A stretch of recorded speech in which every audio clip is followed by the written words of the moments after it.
bright sky of heaven, you swift-winged breezes, you river waters, and infinite laughter of the waves of ocean, O universal Mother Earth, and you, all-seeing orb of the sun, to you I call. See what punishment I, a god, endure from the gods. And yet I can see the future and foresaw this, because I gave the gift of fire stolen from the gods and given to mortals, which has allowed them to learn the arts and achieve many things. That is my crime for which I pay this penalty. Huh? What scent is this on the air? From what invisible source, heavenly or human or both? Has someone come to this crag at the edge of the world to stare at my sufferings? And why? To see me, an ill-fated god, chained, the foe of Zeus, hated of all who enter the court of Zeus, because of my great love for mankind? Huh, what's this? It is too soon for my torturer. What is this rustling stir of air that I feel?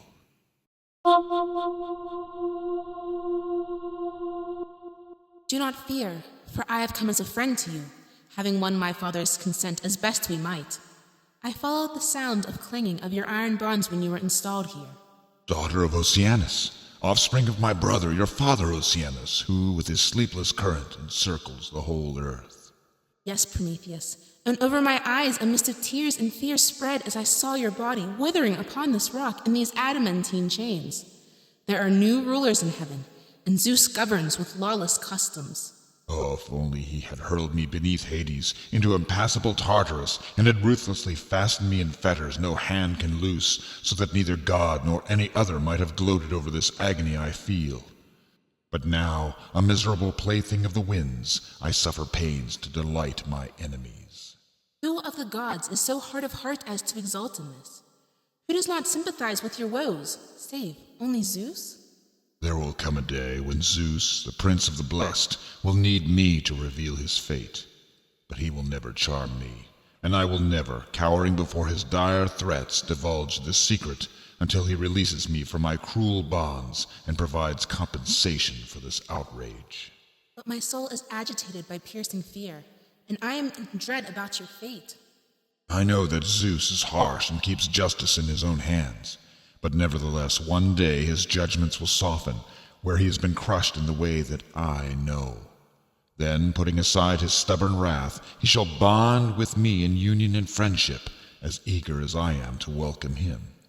Please, tell us how you came to be here, unless there is some harm in telling. It is painful to me to tell the tale, painful to keep it silent. When first the young gods stirred against my generation, the Titans, I joined the ranks of Zeus and helped him banish my kin to the dark realm of Tartarus. Once on the throne, he began to give privileges to the various deities. But he took no notice of wretched mortals, desiring to bring the whole race to an end and create a new one in its place.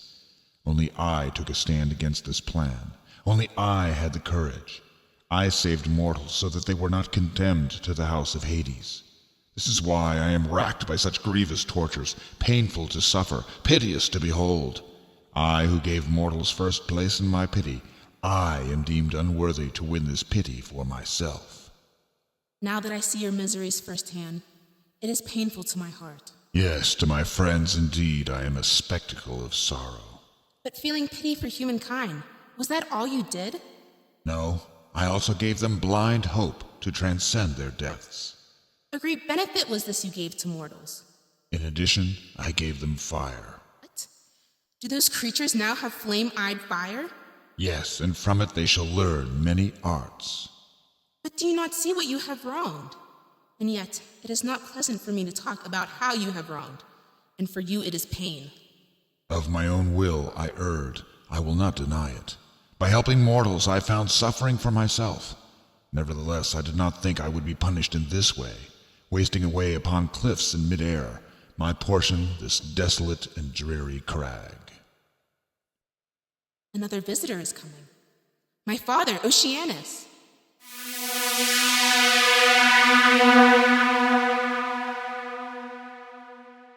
I have come to the end of a long journey in my passage to you, Prometheus. You may be sure I feel compassion for your fate. Kinship, I think, makes it so. And apart from blood ties, there's none to whom I should pay greater respect than to you. So tell me, what aid can I render you? For you shall never say that you have a friend more loyal than Oceanus. Ah, what have we here? So then you too have come to stare upon my sufferings. How did you summon courage to leave the stream that bears your name and come to this land? Have you come to gaze upon my distress? Look upon me here, a spectacle, the friend of Zeus, who helped him to establish his power. By what anguish I am punished by him. I see, Prometheus, and I want to give you the best advice, although you yourself are wily. Learn to know yourself and adapt yourself to new ways, for new also is the ruler among the gods. If you hurl forth words so harsh and of such whetted edge, perhaps Zeus may hear you, though thrown far off and high in the heavens. And then your present multitude of sorrows shall seem but childish sport. Oh, wretched sufferer, put away your wrathful mood and try to find release from these miseries. Perhaps this advice may seem to you old and dull, but your plight, Prometheus, is only the wages of too boastful speech. You still have not learned humility, nor do you bend before misfortune, but would rather add even more miseries to those you have. Therefore, take me as your teacher and do not add insult to injury, seeing that a harsh monarch now rules who is accountable to no one.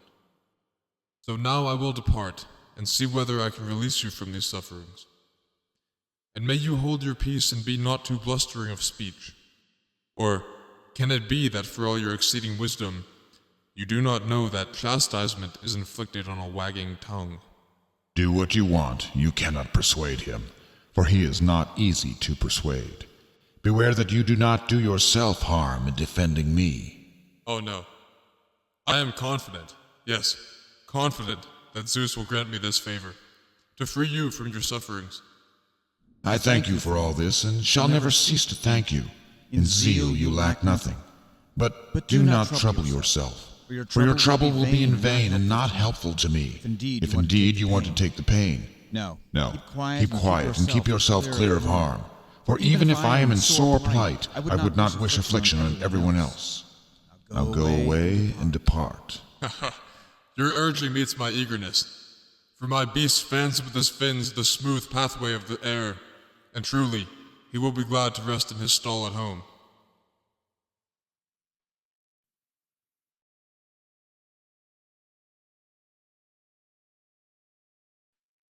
I mourn your unfortunate fate, Prometheus. A flood of tears stream from my eyes.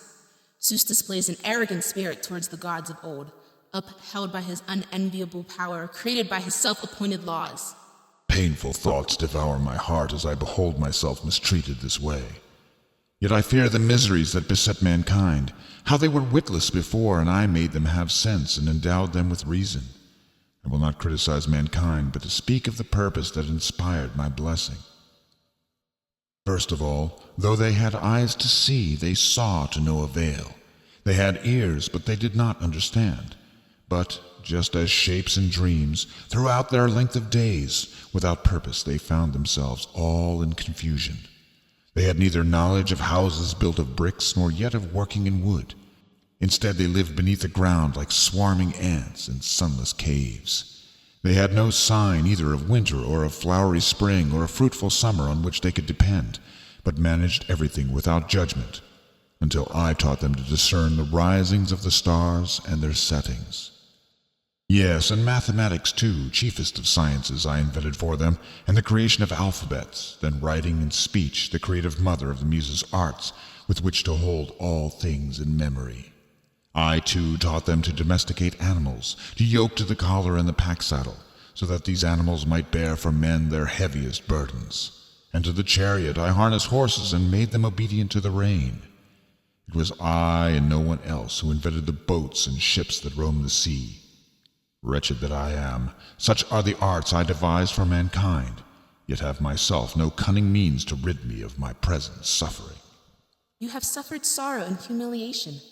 You have lost your wits and have gone astray, and, like an unskilled doctor fallen ill, you lose heart and cannot discover by which remedies to cure your own disease. Hear the rest, and you shall wonder the more at the arts and resources I devised. This first and foremost. If ever man fell ill, there was no defense, no healing food, no ointment, nor any drink. But for lack of medicine they wasted away, until I showed them how to mix soothing remedies with which they now cure all their disorders. And I marked out many ways by which they might read the future, and among dreams I first discerned which are destined to come true. The flight of crook-taloned birds I distinguished clearly, which by nature are auspicious, which sinister, their various modes of life, and the smoothness of their entrails, thus initiating mankind into the occult arts. Also I cleared their vision to discern signs from flames which were obscure before this. But enough about these arts. Now as to the benefits to mankind that lay concealed beneath them, bronze, iron, silver, and gold, who would claim to have discovered them before me? No one. Here the sum of the whole matter in the compass of one brief word. Every art possessed by man comes from Prometheus. Do not benefit mortals beyond reason and disregard your own distress, although I am confident that you will be freed from these bonds and will have the power in no way inferior to Zeus. Only when fate has brought all to fulfillment, and only when I have been bent by infinite pangs and tortures, will I escape my bondage. Skill is far weaker than necessity. Who then is the helmsman of necessity? The three-shaped fates and mindful furies. Can it be that Zeus has less power than they do? Yet even he cannot escape what is foretold. Why, what is fated for Zeus, except to hold eternal sway? This you must not learn yet. Do not be over-eager. It is some solemn secret, surely, that you enshroud in mystery. Ask about something else. It is not the proper time to speak of this. No matter what, this must be kept concealed, for it is by safeguarding it that I am to escape my dishonorable bonds. May Zeus, who apportions everything, never set his power in conflict with my will, nor may I be slow to approach the gods with holy sacrifices, by the side of the ceaseless stream of Oceanus, my father. And may I not offend in speech, but may this rule abide in my heart and never fade away.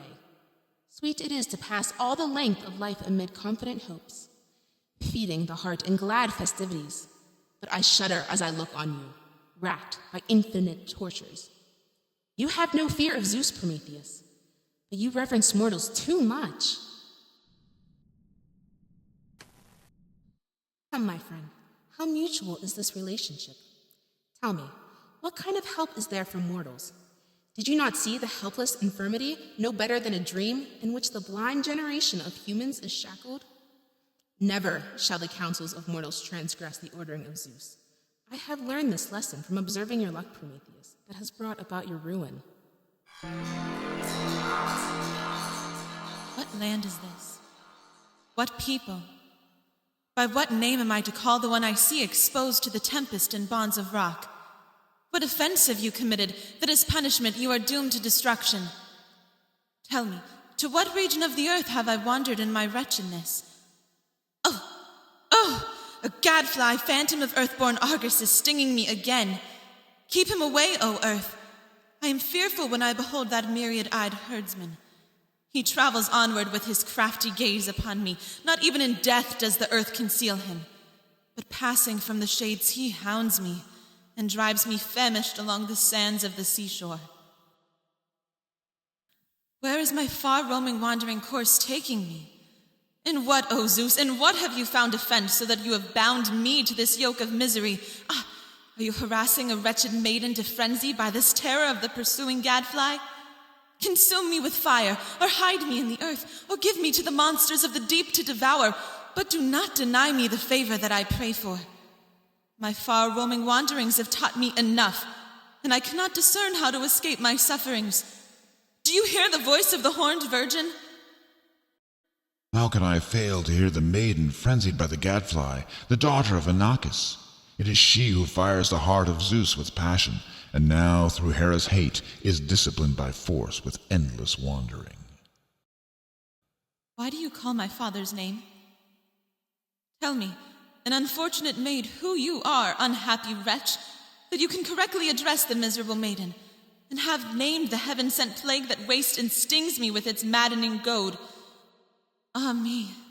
In frenzied bounds I come, driven by torturing hunger, victim of Hera's vengeful purpose. Who of the company of the unfortunate endures, suffering such as mine? Oh, make it clear to me what misery I am fated to suffer. What remedy is there? What cure for my affliction? Reveal it if you have the knowledge. Oh, speak! Declare it to the unfortunate wandering virgin. I will tell you plainly all that you would like to know, not weaving riddles, but in simple language, since it is right to speak openly to friends. I am Prometheus, who gave fire to mankind. Wretched Prometheus, why do you suffer so? I have only just now finished lamenting my own calamities. You will not then do this favor for me? Say what it is you wish, for you can learn all from me. Oh, tell me who has bound you fast in this ravine. Zeus by his will, Hephaestus by his hand. And for what offense do you pay the penalty? It suffices that I have made clear to you this much and no more. Then tell me the end of my wandering. What time is set for wretched me? It would be better not to know than to know in your case. I beg you, do not hide from me what I am doomed to suffer. It is not that I do not want to grant your request. Then why your reluctance to tell me everything? I am not unwilling, but I hesitate to crush your spirit. Do not be more kind to me than I myself desire. Since you insist, I must speak. Listen then. No, not yet. Let us first inquire the story of her affliction, and let her with her own lips relate the events that brought horrid calamity upon her. Then, let her be instructed by you as to the toils still to come. It is for you, Io, to grant her this favor, especially since she is your father's sister. For it is worthwhile to indulge in weeping and in wailing over evil fortunes when one is likely to win the tribute of a tear from the listener. I do not know how to refuse you. You shall learn in truthful speech all that you would like to know.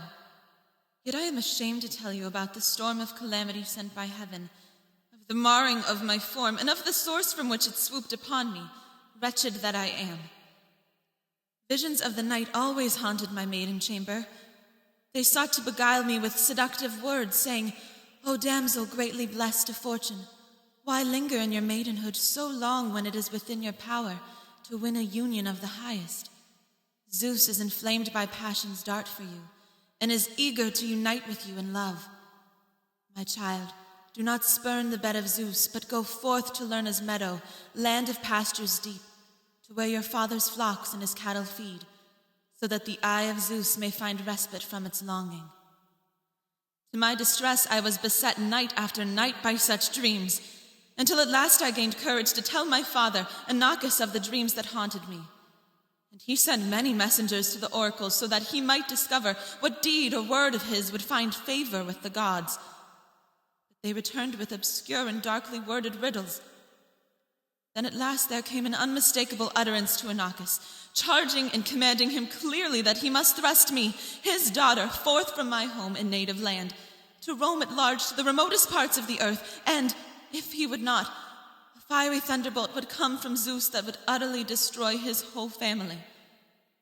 Yielding obedience to such prophetic utterances of Apollo's oracle, he drove me away and barred me from his house, against his will and mine. But the command of Zeus forced him to act by necessity. Immediately my form and mind were distorted, and with horns as you see upon my forehead. While stung by a sharp-fanged gadfly, I rushed with frantic pace to Lerna's spring. But Argus, the earthborn herdsman, untempered in his rage, pursued me, peering with his many eyes upon my steps. A sudden unexpected death robbed him of life, while I, still tormented by the gadfly, am driven on from land to land before the heaven-sent plague. That is what happened. And if you can declare what toils still remain, reveal them. Do not from pity seek to soothe me with untrue words, for I consider false words to be the foulest sickness. Go away, alas! Never, oh never did I dream that words so strange would greet my ears, or that suffering so grievous to look upon, yes, and so grievous to endure. A tale of outrage would strike my soul. Alas, O fate, I shudder to behold the plight that has befallen Io. You lament and are full of fear all too soon. Wait until you have learned the rest as well. Proceed. Tell all. It is comforting for the sick to know clearly beforehand what pain still awaits them.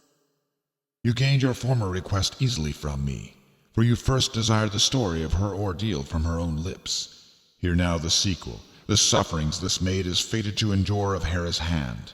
And may you, daughter of Aeschylus, lay to heart my words so that you may learn the end of your wanderings. First, from this spot, turn yourself toward the rising sun and make your way over untilled plains, and you shall reach the Scythian nomads who dwell in thatched houses. Do not approach them, but keeping your feet near the rugged shore, where the sea breaks with a roar, pass on beyond their land. On the left hand dwell the workers in iron, the Chalybes, and you must beware of them, since they are savage and are not to be approached by strangers. Then you shall reach the river Hyperestes, which lives up to its violent name.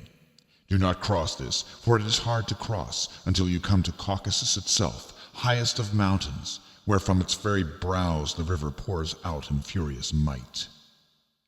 You must pass over its crests, which neighbor the stars, and enter upon a southward course, where you shall reach the host of the Amazons who loathe all men. The Amazons will gladly guide you on your way. Next, just at the narrow portals of the harbor, you shall reach Cimmeria. Here you must leave with stout heart and pass through the channel of Meotis, and ever after among mankind there shall be great mention of your passing, and it shall be called after you the Bosporus, the passing of the cow. Then, leaving the soil of Europe, you shall come to the Asian continent. Does it not seem to you that the tyrant of the gods is violent in all his ways? For this god, desirous of union with this mortal maid, has imposed upon her these wanderings. Maiden, you have gained a cruel suitor for your hand. As to the tale you now have heard, understand that it is not even past the introduction. Oh, me alas! What? You are crying and groaning again? What will you do, I wonder, when you have learned the suffering still in store for you? What? Can it be that you have suffering still left to recount to her? Yes, a tempestuous sea of calamitous distress. What gain have I then in life? Why did I not hurl myself straight away from this rugged rock, so that I was dashed to earth and freed from all my sufferings? It is better to die once and for all than linger out all my days in misery. Ah, you would hardly bear my agonies to whom it is not foredoomed to die, for death would have freed me from my sufferings. But now there are no limits in my tribulations until Zeus is hurled from his ruling throne. What? Shall Zeus one day be hurled from his dominion? You would rejoice, I think, to see that happen. Why not? Since it is at the hand of Zeus that I suffer. Then you may assure yourself that these things are true. By whom shall he be dethroned? By himself and his own empty-headed purpose. In what way? Oh, tell me if there be no harm in telling. He shall make a marriage that shall one day cause him distress. With a divinity or with a mortal? If it may be told, speak out. Why ask with whom? I may not speak of this. Is it by his consort that he shall be dethroned? Yes, since she shall bear a son mightier than his father. And has he no means to avert this doom? No, none. Except me, if I were released from my bondage. Who then is to release you against the will of Zeus? It is to be one of your own grandchildren. What did you say? A child of mine will release you from your misery? The third in descent after 10 generations. Your prophecy is not easy to understand. Yes, so do not seek to learn the full extent of your sufferings. Do not offer me a favor and then withdraw it. I will present you with one or the other of 2 tales. Which 2? Set them forth and offer me the choice. I am making the offer. Choose whether I shall reveal the suffering still in store for you, or the one who shall be my deliverer. Oh, consent to bestow on her one of these favors, and on me the other. Do not deny me the tale. Tell her about her further wanderings. Tell me who will deliver you, for I would like to know this. Since you are bent on this, I will not refuse to proclaim all that you still crave to know. First to you, Io, will I declare your much vexed wandering, and may you engrave it on the recording tablets of your mind. When you have crossed the stream that bounds the 2 continents, towards the flaming east where the sun walks, crossing the surging sea until you reach the Gorgon's plains of Sisthony, where the daughters of Phorkyas dwell, ancient maids, 3 in number, shaped like swans, possessing 1 eye amongst them and a single tooth. Neither does the sun with his beams look down upon them, nor ever the nightly moon. And near them are the 3-winged sisters, the snake-haired Gorgons, loathed of mankind, whom no mortal shall look upon and still draw breath. Such is the peril that I bid you to guard against. But now listen to another and a fearsome spectacle. Beware of the sharp-beaked hounds of Zeus that do not bark, the griffins and the one-eyed Arimaspian folk, mounted on horses, who dwell about the flood of Pluto's stream that flows with gold. Do not approach them. Then you shall come to a far-off country of a dark race that dwells by the waters of the sun, where the river Ethiopia is. Follow along its banks until you reach the waterfall, where the Nile sends forth his hallowed and sweet stream. He will conduct you on your way to the 3-angled land of Nilotus, where at last it is ordained for you, Io, and for your children, to found your far-off colony. If anything of this is confusing to you and hard to understand, may you question me yet again and gain a clear account, for I have more leisure than I crave. If there is anything still remaining or passed over of her direful wandering that you have to tell, O speak. But if you have told all, grant us in turn the favor we requested. She has now heard the full end of her travels. The rest I shall declare both to you and to her. There is a city, Canobus, on the extremity of the land at the very mouth and silt bar of the Nile. There at last Zeus restores you to your senses by the mere stroke and touch of his unterrifying hand. And you shall bring forth dark Epaphus, engendered by that same touch, and he shall gather the fruit of all the land watered by the broad-flowing Nile. Fifth in descent from him, 50 maidens shall return to Argos, not of their own free choice, but fleeing marriage with their cousins, while these, their hearts ablaze with passion, like falcons eagerly pursuing doves, shall come in pursuit of unlawful wedlock. But God shall grudge them enjoyment of their brides. Pelasgian soil shall offer the maids a home, when, in the watches of the night, their husbands have been slain by a deed of daring wrought by the women's murderous blows. For each bride shall take the life of her lord, dying a 2-edged sword in his blood. In such ways may love come upon my enemies. However, love's desire shall charm one of the maidens not to slay her mate. Rather, her resolve will lose its edge, for she will make her choice between 2 evil names, to be called coward rather than murderess. She it is who shall give birth in Argos to a royal line. Of her seed shall be born a man of daring, renowned with the bow, who shall deliver me from these toils. He will be called Heracles. Such is the oracle recounted to me by my mother, Titan Themis, born long ago. Oh, alas! Once again, convulsive pain and frenzy striking my brain inflame me. I am stung by the gadfly's barb, carried out of my course by a fierce blast of madness. I have lost all mastery over my tongue, and a stream of turbid words beats recklessly against the billows of dark destruction. Never, oh never, immortal fates, may you see me the partner of the bed of Zeus, and may I be wedded to no bridegroom who descends to me from heaven. For I shudder when I behold the loveless maidenhood of Io, cruelly crushed like this by her toilsome wandering sent by Hera. I do not know what would be my fate, for I do not see how I could escape the designs of Zeus.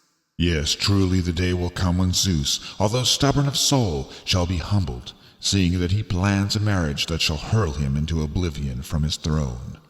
And then immediately the curse his father Cronus invoked as he fell from his ancient throne shall be fulfilled to the utmost. None of the gods can show him deliverance from such ruin except me. I know the facts and the means. So let him sit there in his assurance, brandishing his fire-breathing bolt in his hands, for this shall not protect him from falling in ignominious and unendurable ruin. Surely, it is only your own desire that you utter as a curse against Zeus. I speak what shall be brought to pass, and also my own desire. How is it that you are not afraid to utter such taunts? Why should I fear, since I am fated not to die? But he might inflict on you an ordeal even more bitter than this. Let him, for all I care. I am prepared for anything. Worship, adore, and fawn upon whoever is your lord. But for Zeus I care less than nothing. Let him do his will. Let him hold his power for his brief day, since he will not bear sway over the gods for long.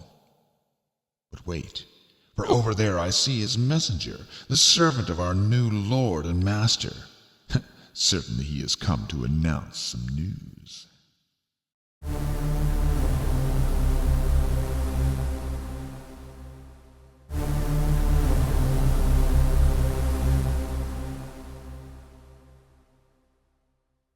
To you, the clever and crafty, bitter beyond all bitterness, who has sinned against the gods in bestowing honors upon mortals, to you, thief of fire, I speak.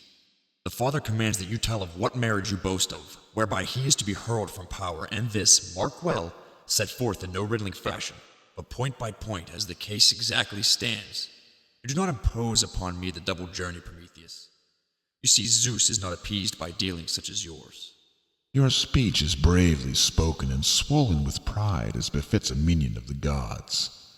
Young you are, as young your power, and you think indeed that you inhabit heights beyond the reach of grief. Have I not seen 2 sovereigns cast out from these heights? A third, the present lord, I shall live to see cast out in most shameful and most swift ruin. You think I cower before these upstart gods? Far from it. No, not at all. But scurry back the way you came, for you shall learn nothing about which you question me. Yet it was by such proud willfulness, too, that you brought yourself to this harbor of distress. For your servitude, rest assured I'd not barter my hard lot. Better to serve this rock than be a trusted messenger of Father Zeus? Your words declare you stricken with no slight madness. Mad I may be, if it is madness to loathe one's enemies. You taunt me as though, indeed, I were a child. And are you not a child, and even more witless than a child, if you expect to learn anything from me?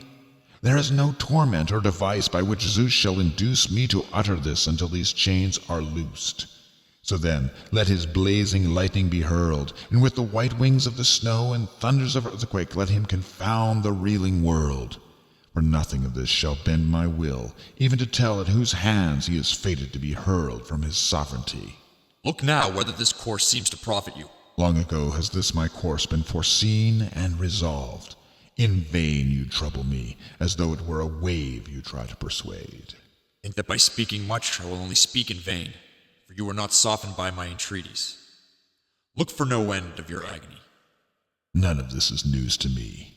Let the lightning's forked curl be cast upon my head, and let the sky be convulsed with thunder and the rack of savage winds. Let the hurricane shake the earth from its rooted base, and let the waves of the sea mingle with their savage surge the courses of the stars in heaven. And let him lift me on high and hurl me down to black Tartarus with the swirling floods of stern necessity. Do what he will, he shall never bring me to death. Well then, bear my warning in memory, and do not blame your fortune when you are caught in the toils of calamity. Not suddenly or secretly shall you be entangled in the inextricable net of calamity by reason of your folly.